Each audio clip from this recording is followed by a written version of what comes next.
ಮುಖ್ಯಮಂತ್ರಿಗಳಿಗೆ ಒಂದು ಕೃಷ್ಣ ಕೊಟ್ಟರು, ಕೃಷ್ಣನ ಒಂದು ದೊಡ್ಡ ವಿಗ್ರಹ. ನನಗೆ ವಿನಾಯಕನ ಕೊಟ್ಟರು.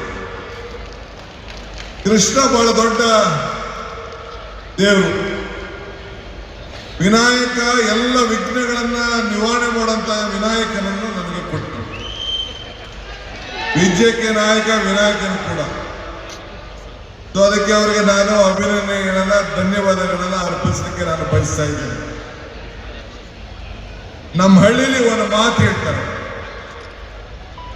ನೇಗಿಲು ಉಳಿದೆ, ನೇಗಿಲನ್ನ ಉಳಿಲಿಲ್ಲ ಅಂದ್ರೆ ಯಾವ ಭೂಮಿನೂ ಫಲ ಕೊಡುವುದಿಲ್ಲ. ಹಂಗೆ ಇವತ್ತು ಏನು ಕನಸನ್ನ ಕಂಡು ಡಿ ಕೆ ಸುರೇಶ್ ಮತ್ತು ಶಿವಣ್ಣವರು ಈ ಭಾಗದ ಜನರ ಋಣವನ್ನು ತೀರಿಸಬೇಕು, ಈ ಭಾಗದ ಜನರಿಗೆ ಇತಿಹಾಸವನ್ನು ಸೃಷ್ಟಿ ಮಾಡುವಂತ ಒಂದು ಕಾರ್ಯಕ್ರಮವನ್ನು ರೂಪಿಸಬೇಕು.